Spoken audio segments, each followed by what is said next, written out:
Hi, and welcome to the market alert for Thursday, the 17th of December 2015. And so the Fed raises its interest rate, and there you can see the market's reaction.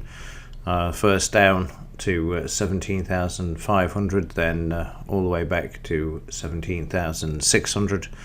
And then, of course, what followed this was unpredictable, really. I mean, I did say the market was likely to have a relief rally, but it was a bit of a non-event, really. I mean, the market did move higher, but not as much as I thought it would. But again, we are in uncharted territory. We've never been here before, where an economy is going into decline and they're raising interest rates. I mean, that's unheard of. Nobody does that. What you do is you preempt a recovering economy and then use interest rates to sort of temper it and dampen the growth, so it's kept under control to stop inflation. But the Fed, for whatever reason, is beyond me, other than they want to crash the economy, have raised rates when all of the economic data, and even some of the data that came out yesterday afternoon, was the worst on record, and yet they still went ahead and raised rates. Although the banks didn't pass this on and actually raise the deposit rates, they certainly increased their rates as far as borrowings were concerned. So there you see it. Just a 100-point swing there. I was expecting a lot more, but then again, like I say, the market has never been here before. They didn't know what to expect either.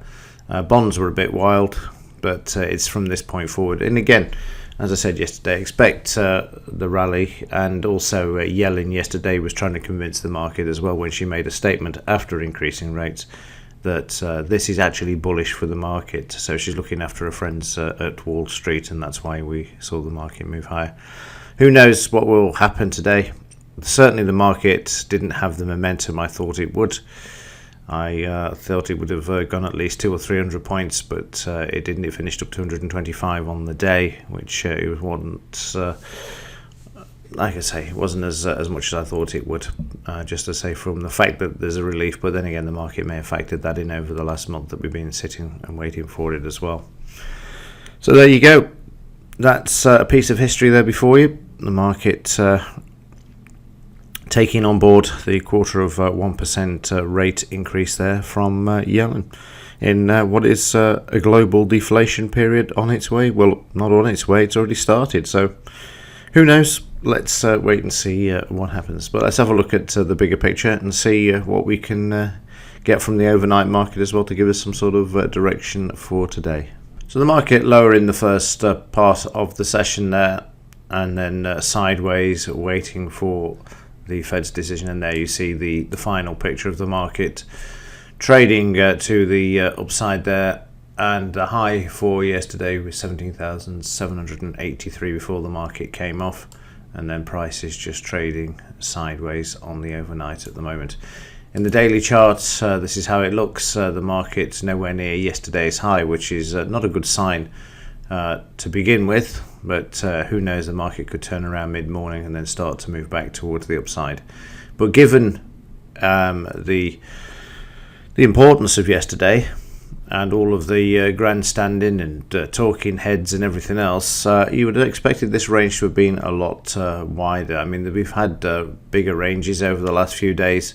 When there hasn't been an announcement, you wouldn't even know that there's been a interest rate increase in this daily chart by looking at it. If you thought there had been one, you would have said on this day here as the market broke out. So like I say, maybe the market's already factored this in. On the news front today, what have we got from the US? 130 unemployment claims. Current account is also out, and the Philly Fed manufacturing is showing an increase, and I bet it doesn't come out with an increase. All of the manufacturing data has been poor. It's in a downtrend and has been for some time. So again, the reason for the rate increase is the strong labour market, according to Yellen, but we'll see how long that lasts once the Chinese effect gets over here with the deflation. And then finally, on the implied volatility, 1487 dropping, of course, because the market moved higher yesterday as well.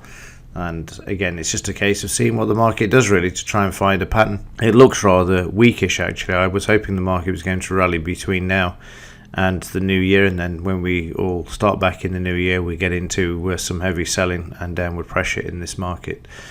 But that could come sooner than we think, especially as most of Europe will be closed between Christmas and New Year as well, and the US market will be trading, so keep that in mind as well. Right, that's it for this morning. I will see you in tomorrow morning. So let's see what happens today, and anything that is worth reporting on, I will certainly let you know via email.